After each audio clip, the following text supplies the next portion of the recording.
அஸ்ஸலாமு அலைக்கும் வரஹ்மத்துல்லாஹி வபரகாத்துஹு. அன்பான சகோதர சகோதரிகளே, நாம் இந்த உலகத்துல வாழும்போது எத்தனையோ விஷயங்களுக்கு பணம் செலவழிக்கிறோம்.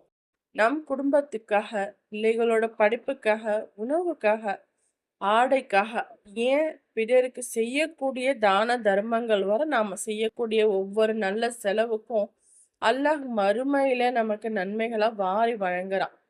ஆனா, நம்முடைய மார்க்கத்துல ஒரு குறிப்பிட்ட செலவுக்கு மட்டும் நன்மையே கிடையாதுன்னு சொல்லப்பட்டிருக்கு. அது என்ன செலவு? அத பத்தி இஸ்லாம் நமக்கு என்ன எச்சரிக்கை தருது? இத பத்தி தான் இன்னைக்கு நாம தெளிவா பார்க்க போறோம். வீடியோவ முழுமையா பாருங்க. ரொம்பவே பயனுள்ள தகவலா கூட இருக்கும். முக்கியமானதும் கூட. இனிமே நீங்க செய்ய போற இந்த ஒரு விஷயம் அல்லாஹ்வுக்கு பிடிச்சமானதான்னு மட்டும் பார்த்துக்கோங்க. நபி தோழர் ஹப்பாப் ரலியல்லாஹு அன்ஹு அவர்கள் அறிவிக்கக்கூடிய ஒரு முக்கியமான ஹதீஸ். அல் அதப் அல் முஃபரத் என்ற நூல்ல 447வது ஹதீஸா பதிவாகி இருக்கு. இந்த ஹதீஸ் சஹீஹ் ஆதாரபூர்வமானது என்றும் இமாம் அல்பானி அவர்களால் தரப்பட்டுள்ளது. அந்த ஹதீஸில் ஹப்பாப் ரலி அவர்கள் கூறியிருக்காங்க, நிச்சயமாக மனிதன் தான் செலவிடும் எல்லாவற்றிற்கும் நன்மை அளிக்கப்படுகிறான், கட்டிடத்தை தவிர. சுப்ஹானல்லாஹ். யோசிச்சு பாருங்க. நாம வீடு கட்டுறதுக்கோ அல்லது கட்டிடங்கள் கட்டுறதுக்கோ செய்யக்கூடிய செலவுக்கு நன்மைகளே கிடையாதுன்னு இந்த ஹதீஸ் சொல்லுது. அப்படின்னா நாம வீடு கட்டவே கூடாதா? வாடகை வீட்டுல தான் வாழணுமா அப்படின்னு உங்களுக்கு ஒரு கேள்வி வரலாம். இதற்கான விளக்கத்தை நாம ஆழமா புரிஞ்சுக்கணும். மார்க்க அறிஞர்கள் இந்த ஹதீஸிற்கு மிக அழகான விளக்கத்தை தராங்க.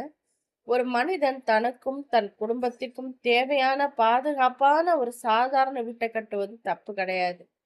அது அவசியமானதும் கூட. ஆனா இந்த ஹதீஸ் எதை குறிப்பிடுகிறது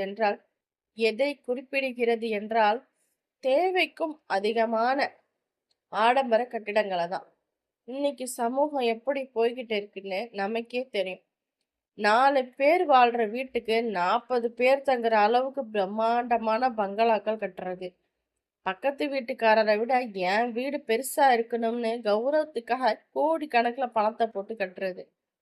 வெளிநாட்டுல இருந்து மார்பிள்ஸ், ஆடம்பர பொருட்கள், தேவையில்லாத அலங்காரங்களுக்கு செலவு செய்யறது. இப்படி தற்பெருமைக்காகவும் ஆடம்பரத்திற்காகவும் பெருமைக்காகவும் கட்டப்படக்கூடிய கட்டிடங்களுக்கு அல்லாஹ்விடத்துல எந்த நன்மையுமே கிடையாது. மறுமையில இத பத்தி அல்லாஹ் கடுமையா கேள்வி கேட்பான். ஏனென்றால் அந்த பணத்தை வறுமையில வாடும் ஏழைகளுக்கோ அனாதைகளுக்கோ அல்லது கல்வி உதவிக்கோ நாம கொடுத்திருந்தா சதக்கத்துல் ஜாரியா என்னும் நிலையான நன்மையை மறுமையில கை கொடுத்திருக்கோம்.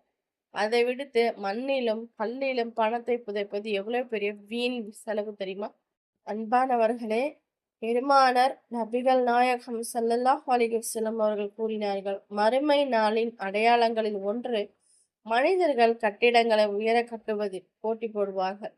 இன்னைக்கு அது நம் கண் முன்னாடியே நடந்துகிட்டே இருக்கு. எனவே வீடு கட்டுவது என்பது நம் தேவைக்காக மட்டுமே இருக்க வேண்டுமே தவிர நம்முடைய பெருமையை காட்டுவதற்காக இருக்கக்கூடாது.